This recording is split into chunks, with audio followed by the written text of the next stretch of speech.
गुरु पातशाह जी की अपार बख्शिश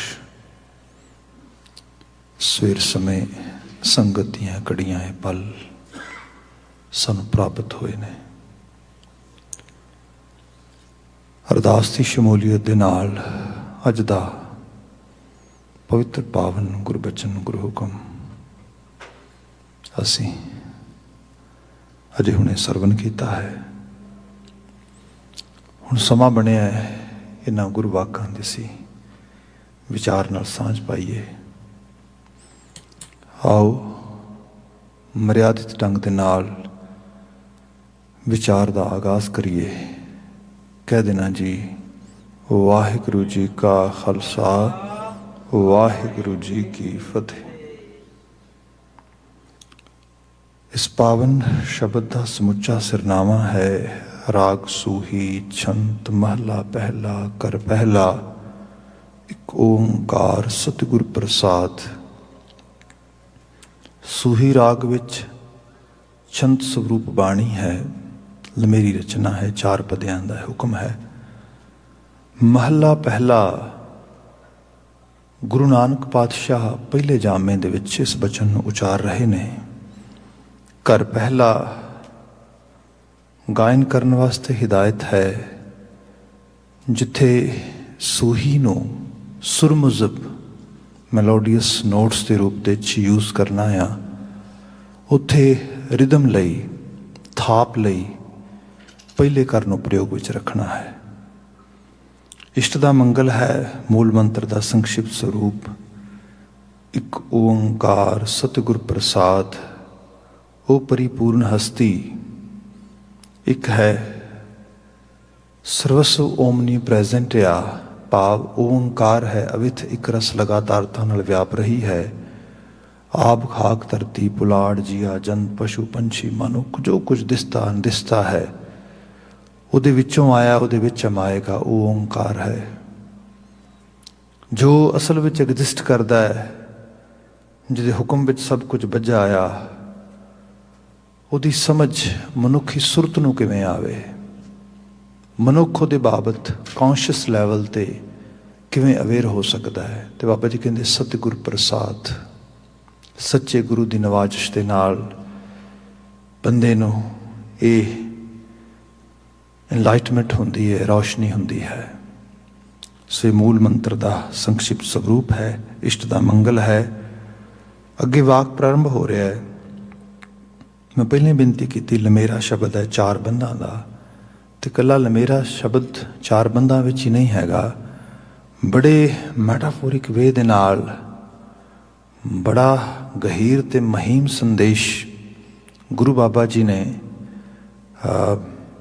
उस साउथ एशियन ते खास करके पंजाब की फिजां दे विच रहने वाले लोगों की जो कल्चरल एक्सरसाइज आ सोशल लैवल ते उहदे विच एग्जाम्पल करके दिता है, ताकि साडी सुरत इसनूं सुनदियां पढ़दियां गाउंदियां उस एहसास नूं मान सके। क्योंकि इहदे च मोस्टली गल जज्बातां दी है, मोस्टली गल इत्थे उस समाजिक वरतों विहार दे विच एक जो जिहड़ा बंदा उस कल्चर नूं जाणदा आ, जिहड़ा उस माहौल नूं समझदा, उस फीलिंग नूं समझ सकदा। इहदे विच ये बात महाराज ने पाई है।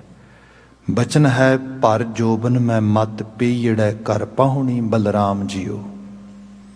पर जोबन मैं मत, शायद आप इस बाबत वाकफित रखते होवोगे कि पंजाब एक बड़ी फर्टाइल सोयल आ, तो उहदी फर्टाइल सोयल होने करके उहदे लई चैलेंज भी बड़े रहे। क्योंकि इत्थे अनाज बहुत पैदा हुंदा सी, बोल लगदे सी वड्डे वड्डे, तो उन्होंने लुट्टण वास्ते लुटेरे आउंदे सी। फसलों की राखी करनी पैंदी सी, उन्होंने लाण तो बाद भी कोई पशु ना खा जाए कुछ भी, तो पक्कण दे समय ते पक्कण तो बाद तो बिल्कुल एग्जैक्टली जो लुटेरे आउंदे तो कल्ले फिर बोल ना लुटदे, वो परिवार नूं भी लुटदे, समाज नूं भी लुटदे। तो समाज ते परिवार विच सब तो वलनरेबल धिर जिहड़ी सीगी वो सीगी औरत, बच्चियां, इस्त्री। इसे लिए तवारीख पढ़ोगे ਤੁਹਾਨੂੰ ਪਤਾ ਲੱਗਿਆ ਜਦੋਂ ਸਿੱਖ ਰਜ਼ੀਮ ਪਾਵਰ ਵਿੱਚ ਆਉਂਦਾ ਆ 2 4 5 100 ਨਹੀਂ ਹਜ਼ਾਰਾਂ ਬੱਚੀਆਂ ਨੂੰ ਹਮਲਾਵਰਾਂ ਤੋਂ ਬਚਾਉਂਦੇ ਨੇ। ਉਹ ਭਾਵੇਂ ਦੁਰਾਨੀ ਸੀਗਾ, ਭਾਵੇਂ ਉਹ ਨਾਦਰ ਸ਼ਾਹ ਸੀ, ਭਾਵੇਂ ਉਹ ਅਬਦਾਲੀ ਸੀਗਾ, ਮਤਲਬ ਇਸ ਸਾਰੇ ਰੂਪ ਦੇ ਵਿੱਚ ਬਹੁਤੀਆਂ ਸ਼ਹਾਦਤਾਂ ਨੂੰ ਜੋ ਤੁਸੀਂ ਦੇਖੋਗੇ ਸਿੱਖ ਸ਼ਹਾਦਤਾਂ ਨੂੰ, ਤੇ ਕਈ ਵਾਰ ਲੋਕ ਕਹਿੰਦੇ ਨੇ ਕਿ radical people are saying there religious fundamentalist or martyrs. Yes, sometimes it's true, but in Sikhi perspective, it's not the case. Sikhi perspective ਦੇ ਵਿੱਚ ਜਿਹੜਾ ਸ਼ਹਾਦਤ ਦਾ ਬਹੁਤਾ ਸੰਕਲਪ ਹੈ, ਸਾਡੇ ਘਰ 2-4 ਸ਼ਹੀਦਾਂ ਨੂੰ ਅਸੀਂ ਯਾਦ ਕਰੀਏ। ਭਾਈ ਤਾਰੂ ਸਿੰਘ ਦੀ ਸ਼ਹਾਦਤ ਨੂੰ ਯਾਦ ਕਰੋ। ਜਿਹੜਾ ਦਾ ਬੇਸਿਕ ਆ, ਬੇਸਿਕ ਤੇ ਇਹ ਹੈ ਕਿ ਮੁਸਲਮਾਨ ਮਾਛੀ ਦੀ ਜਿਹੜੇ ਖਾਸ ਕਰਕੇ ਪਾਣੀ ਭਰਦੇ ਨੇ, ਇੱਕ ਭਾਰਤੀ ਸਮਾਜ ਦੇ ਵਿੱਚ ਜਿਵੇਂ ਸਭ ਵਾਸਤੇ ਕਿੱਤੇਦਾਰੀ ਤੈਅ ਕੀਤੀ ਗਈ ਹੁੰਦੀ ਹੈ, ਇੱਕ ਕਿੱਤਾ ਵਿਆਹਾਂ ਪ੍ਰੋਗਰਾਮਾਂ ਵਗੈਰਾ ਦੇ 'ਚ ਪਾਣੀ ਦਾ ਇੰਤਜ਼ਾਮ ਕਰਨ ਵਾਲਿਆਂ ਦਾ ਵੀ ਸੀਗਾ। ਉਹਨਾਂ ਨੂੰ ਮਹਿਰੇ ਵੀ ਕਹਿੰਦੇ ਸੀ ਲੋਕ, ਮਾਛੀ ਵੀ ਕਹਿੰਦੇ ਸੀ, ਭਾਵੇਂ ਪਾਣੀ ਢੋਂਦੇ ਨੇ, ਮਸ਼ਕਾਂ ਢੋਂਦੇ ਨੇ, ਕਿਉਂਕਿ ਪਾਣੀ ਆਮ ਕਰਕੇ ਮੁਯੱਸਰ ਨਹੀਂ ਸੀਗਾ ਨਾ, ਪਾਣੀ ਨੂੰ ਜਿਹੜਾ ਮਸ਼ਕ ਬੰਨ੍ਹ ਕੇ ਲੈ ਕੇ ਆਉਣਾ। ਮੁਸਲਮਾਨ ਮਾਛੀ ਉਹਦੀ ਬੇਟੀ ਨੂੰ ਪੱਟੀ ਦਾ ਨਵਾਬ ਚੁੱਕ ਕੇ ਲੈ ਗਿਆ ਫੋਰਸਫੁਲੀ। ਉਹ ਵਿਚਾਰੇ ਨੇ ਬੜੀ ਗੁਹਾਰ ਲਾਈ, ਕਿਸੇ ਨੇ ਮਦਦ ਨਹੀਂ ਕੀਤੀ ਉਹਦੀ। ਕੋਈ ਅਖੀਰ ਰੋਂਦਾ ਹੋਇਆ ਘਰ ਨੂੰ ਵਾਪਸ ਆਉਂਦਾ ਰਾਤ ਦੇ ਹਨੇਰੇ 'ਚ। ਉਸ ਤਰ੍ਹਾਂ ਨੌਜਵਾਨ ਅਰਾਊਂਡ 20-21 ਸਾਲ ਦੀ ਬੜੀ ਮੁਸ਼ਕਿਲ ਨਾਲ ਉਮਰ ਹੋਣੀ ਹੈ ਭਾਈ ਤਾਰੂ ਸਿੰਘ ਜੀ। ਉਹ ਰਾਤ ਬਰਾਤੇ ਜੰਗਲ ਵੇਲੇ ਜਿਹੜੇ ਸਿੱਖ ਆਪਣਾ ਸਮਾਂ ਉਸ ਵਕਤ ਕੱਢ ਰਹੇ ਸੀਗੇ ਐਜ਼ ਏ ਸਿੱਖ ਰਜ਼ੀਮ, ਕਿਉਂਕਿ ਹਕੂਮਤ ਉਹਨਾਂ ਨੂੰ ਬਾਗੀ ਐਲਾਨਿਆ ਸੀਗਾ, ਉਹਨਾਂ ਨੂੰ ਕੋਈ ਲੰਗਰ ਪ੍ਰਸ਼ਾਦਾ ਪਹੁੰਚਾ ਕੇ ਵਾਪਸ ਆ ਰਿਹਾ ਤੇ ਉਸਨੇ ਉਹਦੇ ਰੋਂਦੇ ਹੋਏ ਦੀਆਂ ਕਸਕਾਂ ਸੁਣੀਆਂ, ਉਹਦੀ ਆਵਾਜ਼ ਸੁਣੀ ਤੇ ਉਸਨੂੰ ਪੁੱਛਿਆ ਵੀ ਭਾਈ ਕਿਉਂ ਰੋ ਰਿਹਾ ਹੈ? ਤੇ ਫਿਰ ਉਹ ਕਹਿੰਦਾ ਕਿ ਰੋਵਾਂ ਕਿਉਂ ਨਾ, ਮੈਂ ਖੁਦਾ ਤੋਂ ਇਤਰਾਜ਼ ਕਰਦਾ ਵੀ ਖੁਦਾਇਆ ਕਿਸੇ ਨੂੰ ਧੀ ਨਾ ਦਈ, ਕਿਉਂਕਿ ਧੀਆਂ ਦੇ ਦੁੱਖ ਬੁਰੇ ਹੁੰਦੇ ਨੇ। ਮੇਰੀ ਧੀ ਨੂੰ ਉਧਾਲ ਕੇ ਤਿੰਗੋ ਜੋਰੀ ਫੋਰਸਫੁਲੀ ਪੱਟੀ ਦਾ ਨਵਾਬ ਲੈ ਗਿਆ। ਇੱਥੋਂ ਫਿਰ ਭਾਈ ਤਾਰੂ ਸਿੰਘ ਨੇ ਕਿਹਾ, ਕਹਿੰਦਾ ਕੋਈ ਗੱਲ ਨਹੀਂ, ਖੁਦਾ ਬੜਾ ਬੇਅੰਤ ਆ, ਜਿੱਥੇ ਤੈਨੂੰ ਧੀ ਦਿੱਤੀ ਹੈ ਪੁੱਤ ਵੀ ਦੇ ਦਿੱਤਾ, ਉਹ ਵੀ ਪਲਿਆ ਹੋਇਆ ਗੁਰੂ ਗੋਬਿੰਦ ਸਿੰਘ ਸਾਹਿਬ ਦਾ, ਉਹ ਤੇਰੀ ਧੀ ਨਹੀਂ ਸਾਡੀ ਭੈਣ ਹੈ, ਉਹ ਵਿਲ ਹੈਲਪ ਯੂ। ਨਾਲ ਹੀ ਲੈ ਕੇ ਉਹ ਸਿੰਘਾਂ ਕੋਲ ਵਾਪਸ ਪਹੁੰਚ ਗਏ, ਕਹਿਣ ਲੱਗੇ ਸਿੰਘ ਜੀ ਆ ਜ਼ੁਲਮ ਹੋਇਆ ਗਰੀਬ ਤੇ। ਸਭ ਦੇਖੋ ਭਾਈ ਤਾਰੂ ਸਿੰਘ ਦਾ ਗੁਨਾਹ ਇਹ ਸੀਗਾ ਕਿ ਉਸਨੇ ਇੱਕ ਮਾਸੂਮ ਨੂੰ ਇੱਕ ਖੁੰਖਾਰ ਦੇ ਜਬਾੜੇ ਚੋਂ ਕਢਾਇਆ। ਤੂੰ ਕਹਿੰਦਾ ਵੀ ਇਹਨੂੰ ਤੇ ਪਨਿਸ਼ ਕਰਾਂਗੇ ਬੁਰੀ ਤਰ੍ਹਾਂ। ਇੱਥੋਂ ਬਾਤ ਹੋਈ। ਇਸ ਤੋਂ ਬਾਅਦ ਫਿਰ ਜਦੋਂ ਲਾਹੌਰ ਸ਼ਿਕਾਇਤ ਪਹੁੰਚੀ ਸਾਰੀ, ਲਾਹੌਰ ਤੋਂ ਕੁਮਕ ਆਈ ਅਰੈਸਟ ਕਰਨ ਵਾਸਤੇ ਪੂਲੇ ਪਿੰਡ। ਤਵਾਰੀਖ ਪੜ੍ਹੋ ਸੀ, ਕਮਾਲ ਦੀ ਤਵਾਰੀਖ। ਮੋਸਟਲੀ ਮੁਸਲਮਾਨ ਵਸੇਬਾ ਰੱਖਣ ਵਾਲੀ ਵਸੋਂ ਸੀਗੀ, ਸਾਰੀ ਪਿੰਡ ਦੀ ਵਸੋਂ ਇਕੱਠੀ ਹੋ ਗਈ। ਨਾ ਨਾ ਨਾ, ਇਸ ਨੂੰ ਕਿਉਂ ਫੜ ਕੇ ਲਿਜਾਓਗੇ, ਗੁਨਾਹ ਤੇ ਦੱਸੋ ਇਹਦਾ। ਫਿਰ ਜਦੋਂ ਸਾਰੀ ਬਾਤ ਹੋਈ ਤੇ ਜਿਹੜਾ ਦਰੋਗਾ ਕਹਿ ਲਓ, ਉਸ ਕੁਮਕ ਦਾ ਇੰਚਾਰਜ ਕਹਿ ਲਓ, ਉਹ ਇਹ ਸ਼ਾਦੀ ਦੇ ਕੇ ਇਸ ਗੱਲ ਦੀ ਅਗਵਾਈ, ਇਸ ਗੱਲ ਦੀ ਉਹਨੂੰ ਤਸੱਲੀ ਦੇ ਕੇ ਪਿੰਡ ਵਾਲਿਆਂ ਨੂੰ ਕਿ ਬਸ ਸੂਬੇਦਾਰ ਨੇ ਦੇਖਣਾ ਹੀ ਹੈ, ਮਾੜਾ ਜਿਹਾ ਗੱਲਬਾਤ ਹੀ ਕਰਨੀ, ਮੈਂ ਤੁਹਾਨੂੰ ਇਸ ਗੱਲ ਦੀ ਤਸੱਲੀ ਦਿੰਦਾ ਵਾ, ਇਹਦੀ ਸੇਫਟੀ ਦੀ ਕਿਸੇ ਕਿਸਮ ਦੇ ਨਾਲ ਵਾਪਸ ਮੈਂ ਛੱਡ ਕੇ ਜਾਵਾਂਗਾ।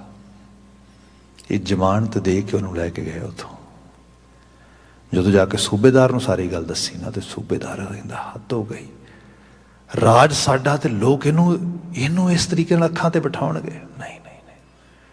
ਫਿਰ ਇੱਥੋਂ ਉਹਨੇ ਖੈਰ ਖਾਧੀ ਤੇ ਉਹ ਕਹਿੰਦਾ ਵੀ ਇਹਨੂੰ ਵਾਪਸ ਪਰਤਾਂਗੇ ਪਿੰਡ, ਪਰ ਕਨਵਰਟ ਕਰਕੇ। ਫਿਰ ਤੋਂ ਬਾਤ ਹੋਈ ਵੀ ਦੇਖ ਜਾਨ ਬਖਸ਼ੀ ਹੋ ਜਾਏਗੀ, ਸਾਡੇ ਆਖੇ ਲੱਗ ਜਾ, ਜਿਹੜਾ ਹੈਗਾ ਸਿੱਖੀ ਛੱਡ ਦੇ। ਉਹ ਕਹਿੰਦਾ ਜਿਹੜੀ ਚੀਜ਼ ਮੰਗ ਰਹੇ ਹੋ ਆਪਣੀ ਹੈ ਨਹੀਂ, ਉਹ ਤੇ ਗੁਰੂ ਦੀ ਹੈ। ਇਹੀ ਮਾਂ ਦੇ ਸ਼ੀਰ ਨਾਲ ਘੁਲ ਕੇ ਅੰਦਰ ਗਈ ਹੈ ਚੀਜ਼। ਹਾਂ ਬਾਕੀ ਗੱਲ ਰਹੀ ਜਿਉਣ ਮਰਨ ਵਾਲੀ, ਤੇ ਜਿਨ੍ਹਾਂ ਨੇ ਬਾਣੀ ਪੜ੍ਹੀ ਹੈ ਉਹਨਾਂ ਨੂੰ ਅਹਿਸਾਸ ਇਸ ਗੱਲ ਦਾ ਵੀ ਜਾਓ ਤੋਂ ਪ੍ਰੇਮ ਖੇਲਣ ਕਾ ਚਾਹੋ ਸਿਰ ਤਰ ਤਲੀ ਗਲੀ, ਮੇਰੀ ਆਓ ਇਤ ਮਾਰਗ ਪੈਰ ਤਰੀਜੈ ਸਿਰ ਤੀਜੈ ਕਾਣ ਨਾ ਕੀਜੈ। ਫਿਰ ਉਹਨੇ ਕਿਹਾ ਵੀ ਮਾਰਨਾ ਤੈਨੂੰ ਹੈ ਪਰ ਐਵੇਂ ਨਹੀਂ, ਐਵੇਂ ਦੀ ਸਜ਼ਾ ਦਿਓ ਕਿ ਫਿਰ ਯਾਦ ਕਰੇਗਾ। ਫਿਰ ਜਲਾਦ ਨੇ ਖੁਰਪੀ ਦੇ ਨਾਲ ਖੋਪਰ ਲਾਇਆ ਸੀ ਉਹਦਾ, ਉਸ ਮਹਾਨ ਸ਼ਹੀਦ ਦਾ। ਤੇ ਇਹਦੇ ਵਿੱਚ ਜੇ ਮੇਰੀ ਜੋ ਬੇਨਤੀ ਕਰ ਰਿਹਾ ਹੈਗਾ ਉਹ ਇਹ ਨਹੀਂ ਕਿ ਕਿਸੇ ਨੇ ਆਪਣੇ ਰੈਡੀਕਲ ਥਾਟ ਨੂੰ, ਉਸ ਨੂੰ ਐਕਸਰਸਾਈਜ਼ ਕਰਦਿਆਂ ਹੋਇਆਂ ਆਪਣੀ ਜਾਨ ਦਿੱਤੀ ਨਾ। ਟੋਟਲ ਵੈਲਿਊ ਬੇਸਡ ਆ, ਹਿਊਮਨਿਟੇਰੀਅਨ ਗਰਾਊਂਡ ਤੇ ਖੜਾ ਹੋਇਆ ਸ਼ਖਸ, ਮਾਨਵ ਪਰਿਪੇਖ ਦੇ ਵਿੱਚ ਆ। ਤੇ ਜੋ ਇਹ ਚੀਜ਼ਾਂ ਨੇ, ਤੁਸੀਂ ਫੋਕਲੋਰ ਪੜ੍ਹਦੇ ਹੋ, ਰੋਕੀ ਬਾਬਾ ਡਾਂਗ ਵਾਲਿਆ ਰੰਨ ਬਸਰ ਕੇ ਚੱਲੀ, ਇਹ ਬੋਲੀ ਹੁੰਦੀ ਸੀ। ਤੇ ਰੀਜ਼ਨ ਇਹ ਸੀਗਾ, ਡਾਂਗ ਵਾਲਾ ਬਾਬਾ, ਜਿਵੇਂ ਤੁਸੀਂ ਤੂਤਾਂ ਵਾਲਾ ਖੂਹ ਨਾਵਲ ਪੜ੍ਹਿਆ ਹੋਇਆ, ਅਕਾਲੀ ਕਰੈਕਟਰ ਹੈ। ਬਾਬਾ ਨੋਦ ਸਿੰਘ ਪੜ੍ਹਿਆ ਹੋਇਆ ਭਾਈ ਵੀਰ ਸਿੰਘ ਦਾ, ਅਕਾਲੀ ਕਰੈਕਟਰ ਹੈ। ਉਹ ਕਰੈਕਟਰ ਸਿੱਖ ਕਰੈਕਟਰ ਜਿਸ ਨੂੰ ਗੁਰੂ ਨੇ ਬਿਲਡ ਕੀਤਾ। ਸੋ ਮੌਲਿਕ ਰੂਪ ਵਿੱਚ ਵਾਪਸ ਆਵਾਂ ਆਪਣੀ ਜੋ ਅਸੀਂ ਬਾਤ ਸ਼ੁਰੂ ਕੀਤੀ ਸੀਗੀ, ਫਸਲਾਂ ਦੀ ਰਾਖੀ ਕਰਨੀ ਪੈਂਦੀ ਸੀ, ਧੀਆਂ ਦੀ ਵੀ ਰਾਖੀ ਕਰਨੀ ਪੈਂਦੀ ਸੀ, ਔਰਤਾਂ ਦੀ ਰਾਖੀ ਕਰਨੀ ਪੈਂਦੀ ਸੀ। ਬਹੁਤ ਪੁਰਾਣੀ ਬਾਤ ਕਿਉਂ ਹੁਣ ਦੀ ਬਾਤ 'ਚ ਆ ਰਹੀ, ਮਾਹੌਲ ਕੋਈ ਬਦਲਿਆ ਥੋੜ੍ਹਾ ਕਿਸੇ ਕਿਸਮ ਦੇ ਨਾਲ। 47 ਦੇ ਵਿੱਚ ਜਿਸ ਤਰੀਕੇ ਨਾਲ ਲੋਕਾਂ ਦੀ ਸਫਰਿੰਗ ਹੋਈ ਅਤੇ ਜਿੰਨੀ ਔਰਤਾਂ ਦੀ ਬੇਪਤੀ ਹੋਈ, ਬਾਅਦ ਵਿੱਚ ਮੂਵੀਜ਼ ਬਣੀਆਂ, ਬੜਾ ਕੁਝ ਬਣਿਆ, ਆਪੋ ਆਪਣੇ ਪਰਸਪੈਕਟਿਵ ਦੇ ਨਾਲ ਲੋਕਾਂ ਨੇ ਲਿਖਿਆ। ਹਾਲਾਂਕਿ ਉਹਨਾਂ ਦਾ ਆਪਣਾ ਨਜ਼ਰੀਆ ਸੀਗਾ ਕਿ ਉਸ ਕਲਮ ਤਰਾਸ਼ੀ ਦੇ ਨਾਲ ਨਾਮ ਕਮਾਉਣ ਦਾ ਆ, ਉਸ ਲਿਟਰੇਚਰ ਦੇ ਪੀਸਿਸ ਨੂੰ ਵੇਚ ਕੇ ਕੁਝ ਆਪਣੇ ਵਜ਼ੀਫੇ ਅਰਜਿਤ ਕਰਨ ਦਾ, ਭਾਵੇਂ ਉਹ ਪਿੰਜਰ ਨਾਵਲ ਹੋਏ ਅਤੇ ਭਾਵੇਂ ਟ੍ਰੇਨ ਟੂ ਪਾਕਿਸਤਾਨ ਹੋਏ ਅਤੇ ਭਾਵੇਂ ਸ਼ਹੀਦੇ ਮੁਹੱਬਤ Buta Singh, anything like that. But ਜੇ ਅਸੀਂ ਡੀਪ ਲੈਵਲ 'ਤੇ ਦੇਖੋ ਤਾਂ ਸਾਡੇ 'ਤੇ ਪੁਰਖੇ ਆਏ ਸਾਰੇ ਉੱਥੋਂ, ਉਸ ਹਿੱਸੇ 'ਚੋਂ। ਅਤੇ ਉਹਨਾਂ ਨੂੰ ਜਦੋਂ ਅਸੀਂ ਉਹਨਾਂ ਦੀਆਂ ਗੱਲਾਂ ਸੁਣਦੇ ਅਤੇ ਉਹ ਕਹਿੰਦੇ ਕਿ ਕੀ ਦੱਸੀਏ, ਟ੍ਰੇਨ ਦੇ ਵਿੱਚ ਜਿਹੜੀਆਂ ਘਰ ਦੀਆਂ ਔਰਤਾਂ ਇਸਤਰੀਆਂ ਸੀਗੀਆਂ, ਉਹ ਵਿਚਕਾਰ ਖੜੀਆਂ ਕਰਕੇ ਟ੍ਰੇਨ ਦੇ ਡੱਬੇ ਦੇ, ਅਤੇ ਛਪੇਰੇ 4-4 ਲੇਅਰਸ ਬੰਦਿਆਂ ਦੀਆਂ ਇਸ ਤਰੀਕੇ ਨਾਲ ਬਾਹਾਂ 'ਚ ਬਾਹਾਂ ਪਾ ਕੇ, ਕੜਕੀਆਂ ਪਾ ਕੇ, ਇਸ ਤਰੀਕੇ ਦੇ ਨਾਲ 4-4 ਲੇਅਰ ਐਵੇਂ ਬਣਾਈਆਂ ਗਈਆਂ ਸੀਗੀਆਂ, ਤਾਂ ਕਿ ਇਹਨਾਂ ਔਰਤਾਂ ਬੱਚੀਆਂ ਨੂੰ ਕੋਈ ਜਿਹੜਾ ਹੈਗਾ ਨੁਕਸਾਨੇ ਨਾ। ਜੇ ਕਿਤੇ ਕਿਸੇ ਦੀ ਇੱਕ ਮਤਲਬ ਚੁੰਨੀ ਦਾ ਪੱਲਾ ਵੀ ਬਾਹਰ ਰਹਿ ਗਿਆ, ਉੱਥੋਂ ਹੀ ਉਸਨੂੰ ਜਿਹੜਾ ਹੈਗਾ ਬਾਹਰ ਟ੍ਰੇਨ 'ਚੋਂ ਖਿੱਚ ਲਿਆ ਗਿਆ। ਸੋ ਇਸ ਸਮਾਜ ਦੇ 'ਚ ਇਸ ਕਿਸਮ ਦੇ ਹਾਲਾਤ ਅਜੇ ਤੱਕ ਲੋਕਾਂ ਨੇ ਵਿਟਨੈਸ ਕੀਤੇ। ਇਸ ਸਾਰੇ ਰੂਪ ਨੂੰ ਜਦੋਂ ਮਹਾਰਾਜ ਬਾਣੀ 'ਚ ਬਿਆਨ ਕਰਦੇ ਕਈ, ਕਿਉਂਕਿ ਕਲਚਰਲ ਅੰਡਰਸਟੈਂਡਿੰਗ ਦੇ ਵਿੱਚੋਂ ਤੁਹਾਨੂੰ ਕਈ ਵਾਰੀ ਸਕੂਲ ਆਫ ਥਾਟ ਅੰਡਰਸਟੈਂਡ ਹੁੰਦਾ ਆ। ਜਿਹੜੇ ਲੋਕ ਉਸ ਸਮਾਜ, ਉਸ ਆਲੇ ਦੁਆਲੇ ਵਿੱਚ ਰਹਿੰਦੇ ਨੇ, ਜਿਵੇਂ ਅਕਸਰ ਅਸੀਂ ਗੁਰਬਾਣੀ ਦੀ ਬਾਤ ਕਰਦੇ ਹਾਂ ਕਿ ਪੰਜਾਬੀ ਫਿਜ਼ਾਂ ਦੇ ਵਿੱਚ ਲੋਕੀ ਸ਼ਰਾਬ ਨੂੰ ਨਸ਼ਾ ਨਹੀਂ ਮੰਨਦੇ। ਆਪ ਅਹਿਸਾਸ ਕਰੋਗੇ ਇਸ ਗੱਲ ਦਾ, ਸ਼ਰਾਬ ਨੂੰ ਬਹੁਤਾ ਨਸ਼ਾ ਨਹੀਂ ਮੰਨਦੇ, ਬਲਕਿ ਇਹਨੂੰ ਤਾਂ ਬੜੀ ਫਕਰ ਵਾਲੀ ਗੱਲ ਕਰਕੇ ਇਹਨੂੰ ਵਡਿਆਇਆ ਜਾਂਦਾ ਹੈ। ਅਤੇ ਮੰਨਿਆ ਕਈ ਵਾਰੀ ਵੀ ਜਾਂਦਾ ਕਿ ਸ਼ਾਇਦ ਜਿਹੜਾ ਬੰਦਾ ਪੱਗ ਬੰਨ੍ਹਦਾ ਉਹ ਸ਼ਰਾਬ ਤਾਂ ਉਹ ਪੀਂਦਾ ਹੀ ਪੀਂਦਾ, ਪੱਕੀ ਗੱਲ ਹੈ। ਇਸ ਕਿਸਮ ਦੀ ਗੱਲ ਤਾਂ ਮੈਂ ਖੁਦ ਇਹ ਚੀਜ਼ ਏਅਰਲਾਈਨ 'ਚ ਟਰੈਵਲ ਕਰਦਿਆਂ ਹੋਇਆ ਇੱਕ ਦੋ ਵਾਰੀ ਐਕਸਪੀਰੀਅੰਸ ਕੀਤੀ ਹੈ। ਉਹ ਬਿਨਾਂ ਪੁੱਛਿਆ ਹੀ ਉਸ ਰੂਪ ਦੇ 'ਚ ਉਹ ਜਿਹੜਾ ਹੈਗਾ ਗਲਾਸ ਦੇ ਵਿੱਚ ਉਹ ਸ਼ਰਾਬ ਪਾ ਰਹੀ ਹੈ air hostess, and I was shocked. And after that Shri was saying sorry, but I was thinking you are so ਮੈਨੂੰ ਲੱਗਦਾ ਹੈ ਕਿ ਤੇਰੇ 10, 12, 15 ਸਾਲ ਦੇ ਕੈਰੀਅਰ ਦੇ ਵਿੱਚ ਇੱਕ ਵੀ ਬੰਦਾ ਐਸਾ ਨਹੀਂ ਦੇਖਿਆ ਹੋਣਾ ਪੱਗ ਵਾਲਾ ਜਿਹਨੇ ਸ਼ਰਾਬ ਨਹੀਂ ਪੀਤੀ। ਇਹ ਇਸ ਕਿਸਮ ਦੇ ਹਾਲਾਤ ਜਿਹੜੇ ਨੇ ਅਸੀਂ ਇਸ ਰੂਪ ਵਿੱਚ ਦੇਖਦੇ ਹਾਂ। ਪਰ ਜੇ ਅਸੀਂ ਬਾਣੀ ਨੂੰ ਪੜ੍ਹੀਏ ਤਾਂ ਗੁਰੂ ਨਾਨਕ ਸਾਹਿਬ ਉਸ ਕਿਆਲ ਕਿਰਿਆ ਨੂੰ ਸਾਹਮਣੇ ਰੱਖ ਕੇ ਸੱਚ ਦਰਸਾਉਂਦੇ। ਸ਼ਬਦ ਪੜ੍ਹਦੇ ਨਾ, ਗੁੜ ਕਰ ਗਿਆਨ ਧਿਆਨ ਕਰ ਧਾਵੈ ਕਰ ਕਰਨੀ ਕਸ ਪਾਈਐ, ਪਾਠੀ ਪਾਓ ਪ੍ਰੇਮ ਕਾ ਪੋਚਾ, ਇਤਰਸ ਅਮੀਓ ਚੁਆਈਐ, ਬਾਬਾ ਮਨ ਮਤ ਵਾਰੋ ਨਾਮ ਰਸ ਪੀਵੈ। ਪੂਰੀ ਸ਼ਰਾਬ ਕੱਢਣ ਦੀ ਕਿਰਿਆ ਬਿਆਨ ਕੀਤੀ ਬਾਬਾ ਜੀ ਨੇ ਉਹਦੇ 'ਚ, ਕਿਵੇਂ ਭੱਠੀ ਚੱਲਦੀ ਹੈ, ਕਿਵੇਂ ਲਾਹਣ ਬਣਦੀ ਹੈ, ਕਿਵੇਂ ਸਭ ਚੀਜ਼ਾਂ ਉਸ ਰੂਪ ਵਿੱਚ। ਸੋ ਇਸ ਜਿਹੜਾ ਬਚਨ ਇੱਥੇ ਆ ਰਿਹਾ ਹੈ, ਇੱਥੇ ਮਹਾਰਾਜ ਉਸ ਕਲਚਰਲ ਜਿਹੜਾ ਹੈਗਾ ਐਗਜ਼ਾਮਪਲ ਨੂੰ ਸਾਹਮਣੇ ਰੱਖ ਕੇ ਸਾਨੂੰ ਸੱਚ ਦਰਸਾਉਂਦੇ। ਬਚਨ ਆਇਆ ਭਰ ਜੋਬਨ ਮੈਂ ਮੱਤ ਪੀੜ ਕਰ ਪਾਹੁਣੀ ਬਲਰਾਮ ਜੀਓ। ਭਰ ਜੋਬਨ, ਬੱਚੀਆਂ ਨੂੰ ਛੋਟੀ ਉਮਰੇ ਵਿਆਹ ਦਿੱਤਾ ਜਾਂਦਾ। ਉਹ ਇੱਕ ਮੰਨਿਆ ਜਾਂਦਾ ਵੀ ਬਸ ਇਹ ਨਾ ਸਿਰ ਤੋਂ ਭਾਰ ਲਏ, ਤਾਂ ਕਿ ਸਾਡੇ ਘਰੋਂ, ਕਿਉਂਕਿ ਜ਼ਿੰਮੇਵਾਰੀ ਬੜੀ ਵੱਡੀ ਹੈ। ਸਮਾਜ ਨੇ ਬੱਚੀ ਦੇ ਨਾਲ ਪਰਿਵਾਰ ਦੀ ਇੱਜ਼ਤ ਨੂੰ ਰਿਲੇਟ ਕੀਤਾ ਆ, ਤੇ ਬੱਚੀ ਵਲਨਰੇਬਲ ਆ। ਉਹਦੇ ਕੁਦਰਤੀ ਰੀਜ਼ਨ ਵੀ ਹੈਗੇ ਨੇ, ਕਿਉਂਕਿ ਹਾਰਮੋਨਸ ਨੇ, ਹਾਰਮੋਨਸ ਦੇ ਵਿੱਚ ਜਿਹਨਾਂ ਨੂੰ ਹਾਰਮੋਨਸ ਲੀਡ ਕਰਨਗੇ, definitely those kind of individuals can actually do sum mistakes. ਅਸੀਂ ਵੈਸਟਰਨਾਈਜ਼ ਕਲਚਰ 'ਚ ਆ ਕੇ ਵੀ ਇਹਨਾਂ ਚੀਜ਼ਾਂ ਨੂੰ ਬਹੁਤ ਸੋਹਣੇ ਢੰਗ ਨਾਲ ਸਮਝਿਆ ਨਹੀਂ ਹੈਗਾ, ਮਾਫੀ ਚਾਹਾਂਗਾ। ਮੈਂ ਤੇ ਰੋਜ਼ਮर्रा ਇਹੋ ਜਿਹੇ ਕੇਸਿਸ ਦੇਖਦਾ ਜਿੱਥੇ ਇਸ ਤਰੀਕੇ ਦੇ ਨਾਲ ਬੱਚੇ ਬੱਚੀਆਂ ਨੂੰ ਜੱਜ ਕੀਤਾ ਜਾਂਦਾ ਆ, ਉਹਨਾਂ ਦੇ ਉੱਤੇ ਮੋਰਲ ਕੈਪਸ ਪਾਈਆਂ ਜਾਂਦੀਆਂ ਨੇ। ਹਾਲਾਂਕਿ ਮਾਹੌਲ ਨਹੀਂ ਦੇਖਿਆ ਜਾਂਦਾ ਵੀ ਮਾਹੌਲ ਕਿਹੋ ਜਿਹਾ ਆ, ਕਿਸ ਮਾਹੌਲ 'ਚੋਂ ਜੀ ਰਹੇ ਨੇ, ਕਿਸ ਮਾਹੌਲ 'ਚ ਰਹਿ ਰਹੇ ਨੇ। 5ਵੀਂ 6ਵੀਂ 7ਵੀਂ ਗ੍ਰੇਡ 'ਚ ਪੜ੍ਹਨ ਵਾਲੇ ਬੱਚੇ ਬੱਚੀਆਂ ਗਰਲਫਰੈਂਡ ਬॉयਫ੍ਰੈਂਡਸ ਦੀਆਂ ਗੱਲਾਂ ਕਰਦੇ ਨੇ, ਡੇਟਿੰਗ ਦੀਆਂ ਗੱਲਾਂ ਹੁੰਦੀਆਂ ਨੇ।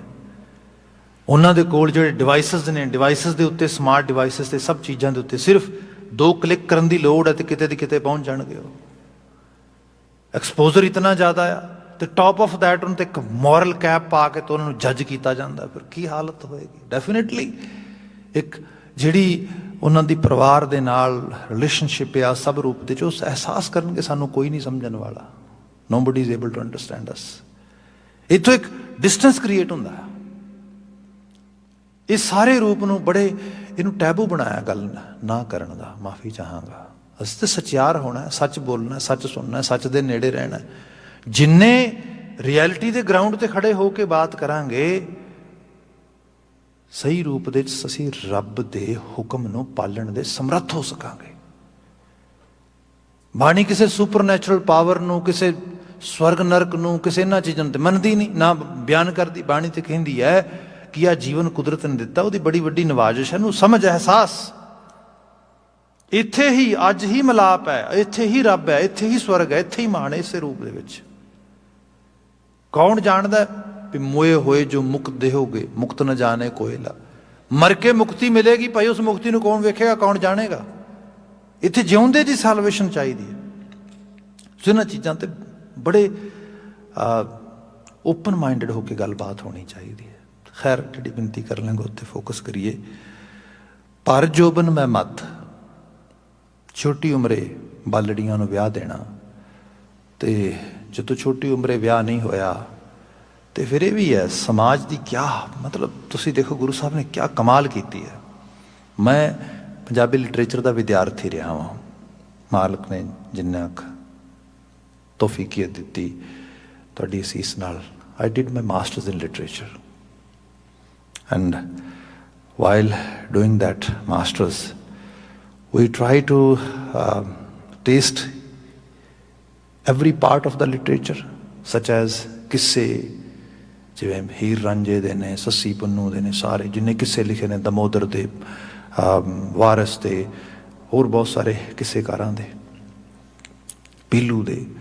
ਸੋ ਸਾਰਿਆਂ ਨੂੰ ਪੜ੍ਹਦੇ ਹਾਂ, ਸਮਝਦੇ ਹਾਂ, ਅਹਿਸਾਸਦੇ ਹਾਂ। ਅਤੇ ਇਹ ਹੈ ਕਿ ਫੋਕਲੋਰ ਦੇ ਅੰਦਰ ਜਿਹੜੇ ਜਿਹੋ ਜਿਹਾ ਰੂਪ ਹੋਏ ਅਤੇ ਉਹਨੂੰ ਲੋਕ ਕਾਫੀਏ ਅਤੇ ਲੋਕ ਮੁਹਾਜ ਦਾ ਮੁਹਾਵਰਾ ਬਣਾ ਕੇ ਫੇਮ ਲੱਭਣਾ, ਜਿਹਦੇ 'ਚੋਂ ਗਵਈਏ ਆ ਜਾਂਦੇ ਨੇ, ਗੀਤਕਾਰੀ ਕਰਨ ਵਾਲੇ ਲੋਕ ਆ ਜਾਂਦੇ ਨੇ। ਇਹ ਸਭ ਉਹਦਾ ਵੱਡਾ ਕਾਰਨ ਇਹ ਵੀ ਹੈ ਕਿ ਇੱਕ ਤਾਂ ਇਹਦੀ ਮਜਾਜੀ ਕਿਸਮ ਦੀ ਚੀਜ਼ ਦੀ ਕਸ਼ਿਸ਼ ਜ਼ਿਆਦਾ ਸਮਾਜ ਵਿੱਚ। ਦੂਜੇ ਨੰਬਰ 'ਤੇ ਇਹ ਬੜਾ ਕਹਿ ਲਓ ਕਿ ਮਤਲਬ ਆਸਾਨ ਸੌਖਾ ਜਿਹਾ ਗਰਾਊਂਡ ਹੈ, ਜਿੱਥੇ ਆਸਾਨੀ ਨਾਲ ਲਿਖਿਆ, ਬੋਲਿਆ, ਪੜ੍ਹਿਆ, ਸੁਣਿਆ ਜਾ ਸਕਦਾ ਹੈ। ਜੇ ਗੁਰਬਾਣੀ ਵਰਗੀ ਰਚਨਾ ਦੇ ਪਾਸੇ ਆ ਜਾਈਏ ਤਾਂ ਉਹਦੇ 'ਚ ਕਈ ਚੈਲੰਜਸ ਨੇ, ਪੋਲੀਟੀਕਲ ਚੈਲੰਜਸ ਵੀ ਬਹੁਤ ਨੇ ਉਹਦੇ 'ਚ, ਕਿਉਂਕਿ ਪੋਲੀਟੀਕਲ ਲੈਵਲ 'ਤੇ ਵੀ ਇੱਕ ਨੇਸ਼ਨ, ਇੱਕ ਕੌਮ ਦੀ ਗੱਲ ਹੋਣੀ ਸ਼ੁਰੂ ਹੋ ਜਾਏਗੀ ਅਤੇ ਉਸ ਨੂੰ ਐਕਸੈਪਟ ਕਰਨਾ ਬੜਾ ਔਖਾ ਆ। ਇਹਦੇ 'ਚ ਪਰਸਨਲ ਚੈਲੰਜਸ ਵੀ ਹੈਗੇ ਨੇ। ਬੰਦੇ ਨੂੰ ਵਕਾਰਾਂ ਤੋਂ ਹਟਣਾ ਪਏਗਾ। ਜੋ ਮੈਂ ਪੜ੍ਹ ਗਾ ਰਿਹਾ ਵਾਂ ਉਹ ਮੇਰੇ ਜੀਵਨ ਵਿੱਚ ਵੀ ਹੋਏਗਾ ਤਾਂ ਤੇ ਮੈਨੂੰ ਅਸਰ ਕਰੇਗਾ, ਨਹੀਂ ਤੇ ਅਸਲ ਰੂਪ ਵਿੱਚ ਬਾਤ ਹੋਏਗੀ ਮੈਂ ਅੰਦਰੋਂ ਮਾਰਿਆ ਜਾਵਾਂਗਾ। ਇਹ ਗੱਲ ਆ। ਸਾਹਿਬ ਮਹਾਰਾਜ ਜੋ ਇਹ 'ਚ ਬਾਤ ਕਰਦੇ ਜਿਸ ਰੂਪ ਦੇ ਵਿੱਚ, ਐਕਚੁਅਲੀ ਤੁਸੀਂ ਸਮਾਜ ਦੀ ਹਾਲਤ ਦੇਖੋ ਕੀ ਹੈ ਕਿ ਛੋਟੀ ਉਮਰੇ ਬੱਚੀ ਦਾ ਰਿਸ਼ਤਾ ਹੋ ਗਿਆ, ਵਿਆਹ ਕਰਤਾ, ਸਭ ਹੋ ਗਿਆ, ਉਮਰ ਥੋੜ੍ਹੀ ਵੱਡੀ ਹੋ ਗਈ ਅਤੇ ਹੁਣ ਪਰਿਵਾਰਾਂ ਦੇ ਵਿੱਚ ਜਿਹੋ ਜਿਹਾ ਪਰਿਵਾਰ ਹੈ, ਸਪੋਜ਼ ਕੋਈ ਜ਼ਮੀਨ ਜਾਇਦਾਦ ਵਾਲਾ ਪਰਿਵਾਰ ਹੋਏਗਾ ਅਤੇ ਉਹਨਾਂ ਨੇ ਰਿਸ਼ਤਾ ਕਰਨਾ ਆ, ਅਤੇ ਰਿਸ਼ਤਾ ਕਰਨ ਵਾਸਤੇ ਆਲੇ ਦੁਆਲੇ ਦੱਸ ਪਏਗੀ तो वो कहणगे अच्छा कुड़ी की उम्र किन्नी है? वो कहते जी होएगी 22 सालों की, आम ट्रैडिशनल वे पुराने समय देखो। अच्छा लै कोठे जिड्डी कुड़ी हो गई, घर बिठाई है, कोई गल होनी है तां ही नहीं रिश्ता होया, असीं नहीं लैना, बस इन्ना बहुत है।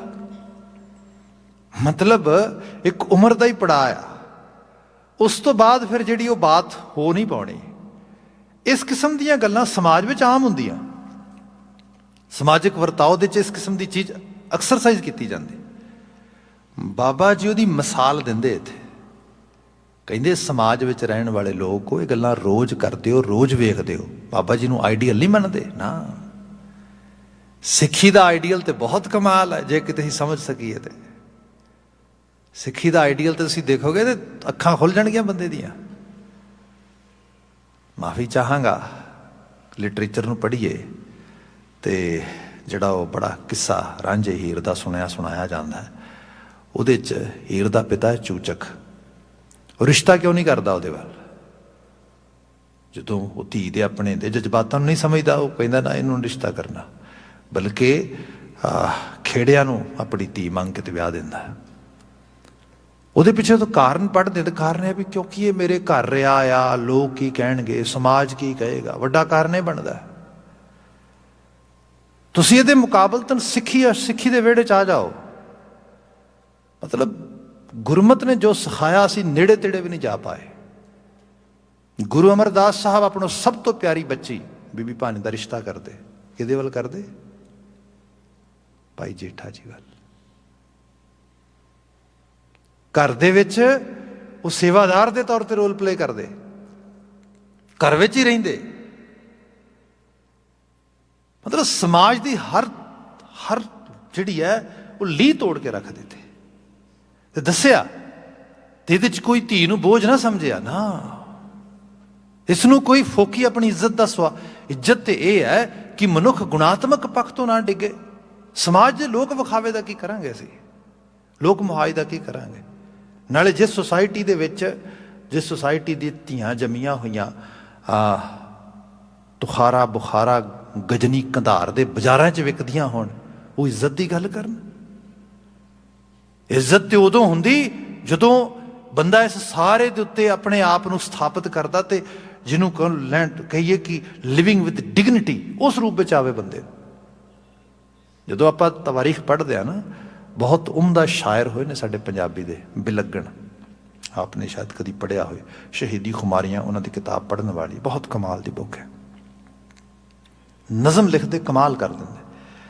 एक जगह से जिक्र करते कि जदों हालांकि कवि का तसव्वुर हुंदा अपना, गुरु महाराज दे साहिबजादे मैदानी जंग चमकौर शहीद हो गए, रात को खालसे पंथ का हुक्म होया, खालसा पंथ का कि तुसी रहना नहीं गा, जाना है। महाराज ने कोई शर्तां रखियां, उन्हें शर्तां की शर्तां मान लिया, पर जाना पएगा। महाराज गढ़ी चो बाहर निकले, आवाज़ दी उच्ची सारी, पीरे हिंद मेरवत, हिंद का पीर तुहाड़ियां अखां दे सामने जा रहा, हिम्मत है तो फड़ो। उन्होंने दी जबान च क्या नहीं, भी लुकमी छिपी जबान च फारसी च पिया, पीरे हिंद मेरवत फारसी है, जो समझ आती हाकम नूं भी तो सिपाहियां नूं भी। खैर जदों निकल रहे ने तो कहिंदे कि गुरु महाराज अगे ने, भाई दया सिंह जी गुरु साहब के पिछले पासे ने, तो जिवें ही महाराज निकले तो भाई दया सिंह पिछों निकल लगे, तो एकदम पैर दे नाल एक पई हुई लोथ अड़ी इस रूप दे विच, तो अड़न दे नाल सीधी हो गई, तो पता लगा ये तो साहिबजादा अजीत सिंह ने। ओह, भाई दया सिंह एकदम ठहर गए, अपने कमर कसे नूं हथ पाया तो कमर कसा खोल दिता, तो उस मैदानी जंग च पए हुए शहीद दे उत्ते वो कपड़ा पा रहे ने, जो आखिरी समय निभाई जाने वाली रस्म है किसी भी गुजरन वाले दे। कफन तो चाहिए उन्होंने, एटलीस्ट कपड़े तो बिना तो ना विदा होया। धन गुरु गोबिंद सिंह साहब ने देखा पिछे मुड़ के भी दया सिंह के कदम ठहर गए, महाराज कहन लगे दया सिंह इन्हें सफ़र पूरा कर लिया अपना, साडा सफ़र लम्मा है, कदमां दी रवानगी नहीं ठहरनी चाहिए। कहंदा महाराज तुसी दिल डाडा करके लंघ गए हो, मेरे लिए लंघना बड़ा मुश्किल है, ना मैं नहीं जा सकता। मेरा सफ़र मैनूं लगदा इत्थे ही मुक गया। मैं ते हुण कफन ते दफन का इंतजाम करांगा। मैं इन्हूं हुण जिहड़ा हैगा सपुरदे आतिश करा, संस्कार करा, कुछ करा, मेरे लिए जाना बड़ा मुश्किल है।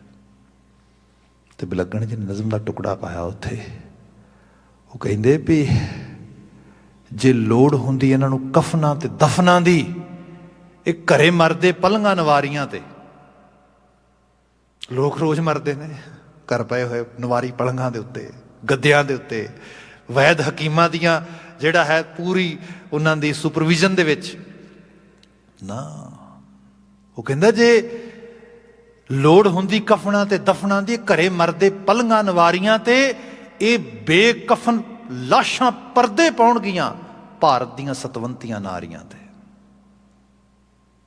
ਜਿਹੜੀਆਂ ਬੇਪਤੀ ਹੋ ਰਹੀ ਹੈ ਨਾ ਚਾਰ ਚਪੇਰੇ, ਇਹ ਬੇਕਫਨ ਲਾਸ਼ਾਂ ਉਹਨਾਂ ਦੀ ਪੱਤ ਕੱਜ ਦੇਣਗੀਆਂ। ਅਸਲ 'ਚ ਇੱਥੋਂ ਸੂਰਮ ਗਤੀ ਦੀ ਇੱਕ ਨਵੀਂ ਚਿਣਗ ਫੁੱਟੇਗੀ। ਇਹ ਲੋਕ ਮੈਦਾਨੇ ਜੰਗ ਦੇ ਵਿੱਚ ਐਸੇ ਸੂਰਮੇ ਬਣਨਗੇ, ਲੋਕ ਇਹਨਾਂ ਦਾ ਨਾਂ ਸੁਣ ਕੇ ਮੈਦਾਨ ਛੱਡ ਕੇ ਭੱਜ ਜਾਣਗੇ।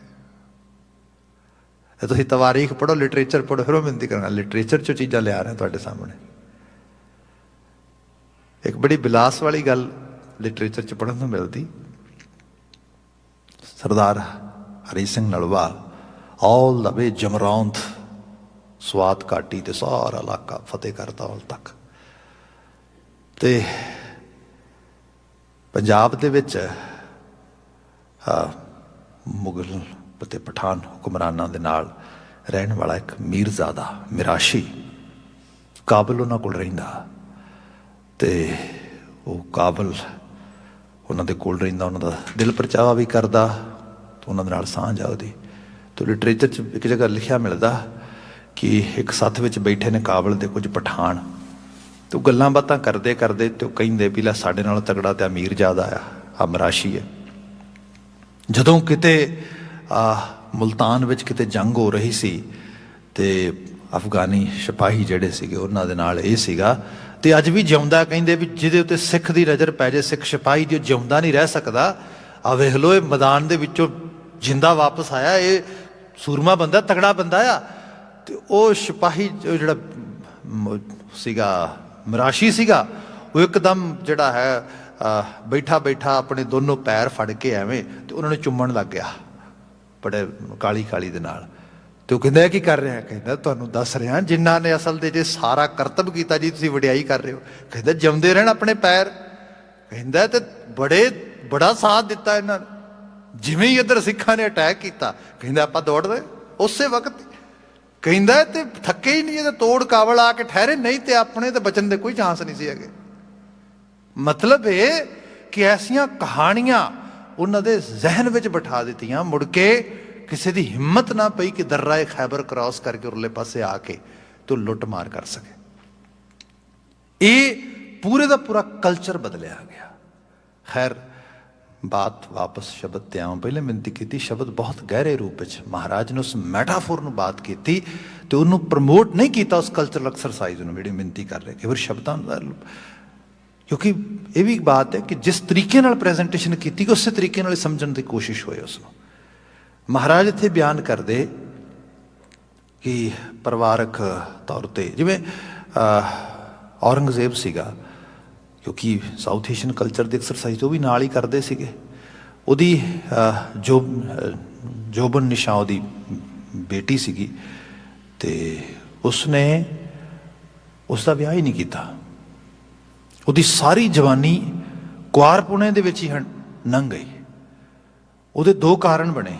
ਇੱਕ ਕਾਰਨ ਤੇ ਇਹ ਕਿ ਉਹ ਕੱਲੀ ਇੱਕ ਐਸੀ ਉਹਦੀ ਘਰ ਦੀ ਔਲਾਦ ਸੀਗੀ ਜਿਹਦੇ ਨਾਲ ਉਹ ਬੜਾ ਪਿਆਰ ਕਰਦਾ ਸੀਗਾ, ਜਿਹਦੇ ਮੋਹ ਸੀਗਾ, ਤੇ ਉਸਨੂੰ ਇਹ ਸੀਗਾ ਕਿ ਜੇ ਮੈਂ ਇਹਨੂੰ ਵਿਆਹ ਦਿੱਤਾ ਤੇ ਹੋ ਸਕਦਾ ਹੈ ਮੈਂ ਕਿਤੇ ਮੋਹ ਵਿੱਚ ਆਇਆ ਹੋਇਆ ਇਹਦੇ ਜਵਾਈ ਨੂੰ ਕਿਸੇ ਵੱਡੇ ਸਰਕਾਰੀ ਅਹੁਦੇ ਤੇ, ਇਹਦੇ ਘਰ ਵਾਲੇ ਨੂੰ ਆਪਣੇ ਜਵਾਈ ਨੂੰ ਸਰਕਾਰੀ ਅਹੁਦੇ ਤੇ ਬਿਠਾ ਦਿਆਂ ਤੇ ਉਹ ਮੁੜ ਕੇ ਤਖਤਾ ਪਲਟ ਕੇ ਮੇਰੇ ਕੋਲ ਰਾਜ ਨਾ ਖੋਲੇ। ਇਹ ਡਰ ਸੀ ਉਹਦੇ 'ਚ। ਆਪਣੀ ਬੱਚੀ ਨੂੰ ਕੁਆਰਾ ਹੀ ਬਿਠਾ ਛੱਡਿਆ। ਦੂਸਰਾ ਇਹ ਕਿਉਂਕਿ ਉਹਦੀ ਸਾਰੀ ਸਿਹਤਯਾਬਤਾ ਦੀ ਸਾਰੀ, ਈਵਨ ਉਹ ਤੇ ਆਪਣੇ ਖਾਨ ਸਾਹਮਣੇ ਦੇ ਹੱਥ ਦੀ ਰੋਟੀ ਵੀ ਨਹੀਂ ਸੀ ਖਾਂਦਾ।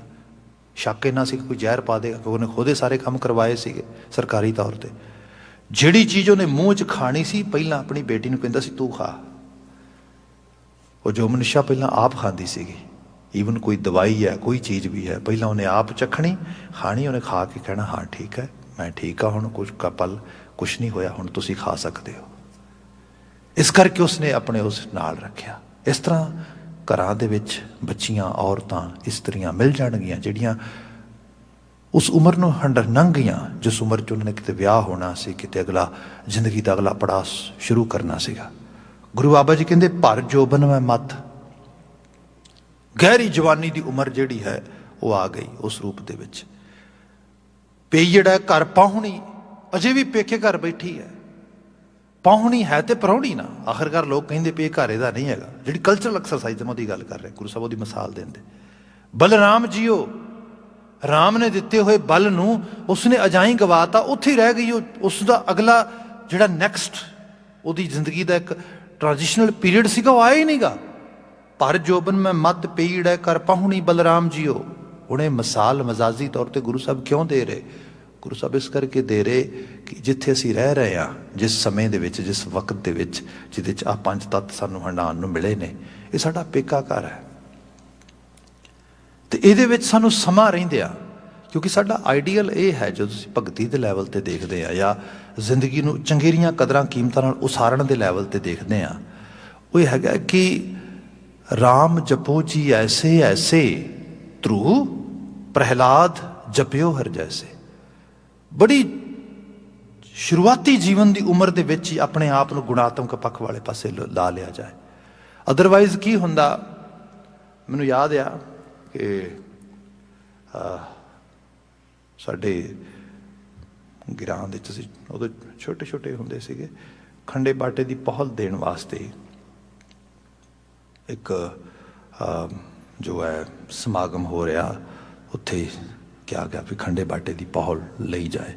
ਵੱਡੇ ਲੈਵਲ ਤੇ ਸੰਗਤਾਂ ਜਾ ਰਹੀਆਂ ਤੇ ਇੱਕ ਬਜ਼ੁਰਗ ਸ਼ਖਸ ਅਰਾਊਂਡ ਉਮਰ ਹੋਏਗੀ 70ਵੇਂ ਕ੍ਰਾਸ ਕਰ ਚੁੱਕਾ ਹੋਏਗਾ, ਤੇ ਉਹ ਸਵੇਰੇ ਦਿਨ ਚੜ੍ਹਦੇ ਹੀ ਪਿੰਡੋਂ ਤਿਆਰ ਹੋ ਕੇ ਨਿਕਲ ਗਿਆ ਵੀ ਐਸਾ ਨਾ ਹੋਏ ਵੀ ਸਾਰੇ ਕੋਈ ਪ੍ਰੈਸ਼ਰਾਈਜ਼ ਕਰਨ ਵੀ ਚੱਲ ਬਾਬਾ ਤੂੰ ਵੀ ਆਖਰਕਾਰ ਤੂੰ ਕਾਹਦੀ ਵੇਟ ਕਰਦਾ, ਤੂੰ ਵੀ ਖੰਡੇ ਬਾਟੇ ਦੀ ਪਹੁਲ ਲੈ, ਉਮਰ ਲੰਘ ਚਲੀ ਤੇਰੀ, ਇਹਨੂੰ ਵੀ ਕਕਾਰ ਪਵਾਓ। ਆਮ ਕਰਕੇ ਹੁੰਦਾ ਜਿਵੇਂ ਮਤਲਬ ਕਈ ਵਾਰ ਫੋਰਸਫੁਲੀ ਵੀ ਲੋਕੀ ਕਹਿ ਦਿੰਦੇ ਜਾਂ ਪਰਿਵਾਰ ਵਾਲੇ ਕਹਿ ਦਿੰਦੇ। ਉਹ ਅਰਲੀ ਮਾਰਨਿੰਗ ਹੀ ਛੱਡ ਕੇ ਨਿਕਲ ਗਿਆ ਘਰੋਂ। ਮੁੜ ਕੇ ਉਹ ਕਈਆਂ ਨੇ ਲੱਭਿਆ ਵੀ ਭਾਈ ਉਹ ਲੱਭਦਾ ਨਹੀਂ ਗਾ, ਖੈਰ ਉਹ ਲੱਭਿਆ ਹੀ ਨਹੀਂ ਗਾ।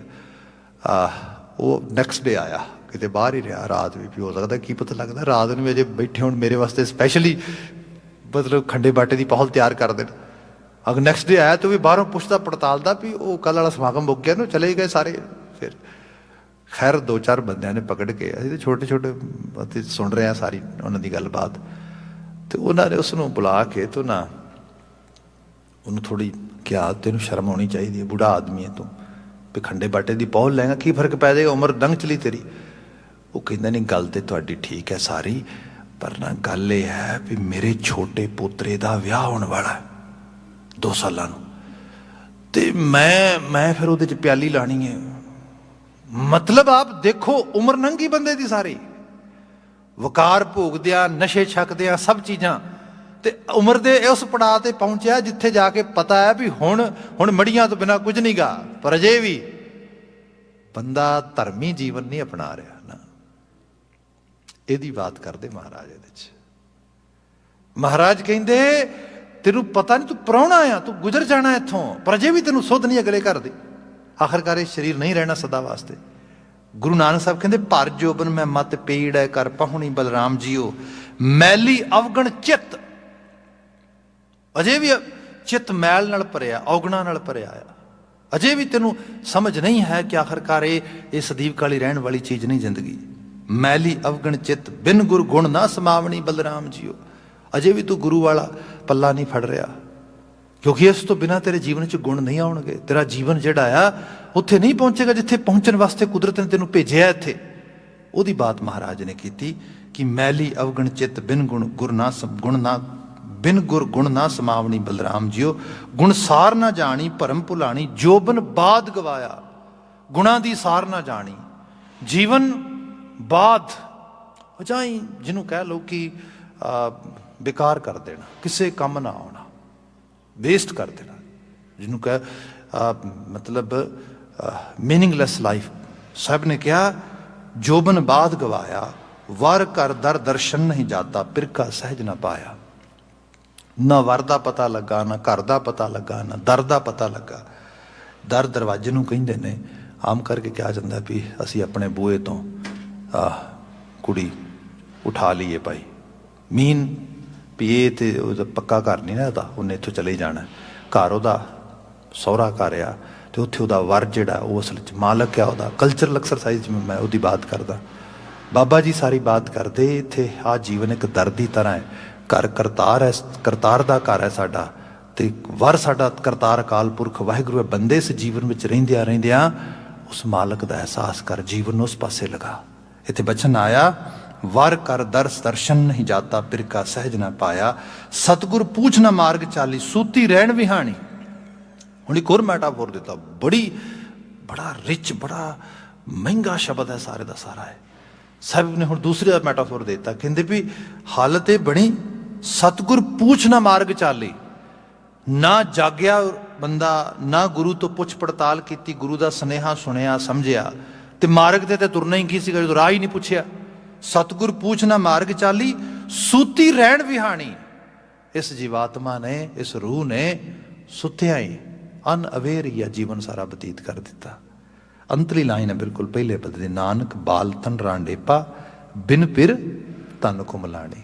बालपन रांडेपा, इंज कह लो बिना विआहे रंडेपा उस जगह ते पहुंच गई है जीवात्मा। भाव इसने उस समय नूं अवेल ही नहीं किया जिन्हों मिलिया सीगा। अपने आप नूं अध्यात्मी तल दे उत्ते, रूहानी तल दे उत्ते बूस्ट ना कर पाया, अंगेज ना कर पाया, एसोसिएट ना कर पाया, तो अल्टीमेटली लाइफ जिहड़ी हैगी उहदा स्पैन खत्म हो गया। उन्होंने साहब ने कहा नानक बाल तन रांडेपा, बिन पिर तन कुमलानी। तो इस एहो जी जीवात्मा का जिहड़ा जीवन आ वो बिना पिर तो कुमला गया। गुरु महाराज बख्शिश करन, असी इस समय नूं अजाई ना गवाईए। इस जीवन काल दे चलदियां चलदियां पति परमेश्वर अकाल पुरख वाहिगुरू नूं अपनी सुरत च पाइए, तो जीवन नूं सही पासे लाइए, गुणा वाले पासे लाइए। ये सारे शब्द की प्रेरणा आ। इन्हीं एक बेनतियां नाल खिमा भुलां गलतियां ना चितारिओ जे। कह देना जी वाहिगुरू जी का खालसा, वाहिगुरू जी की फतेह।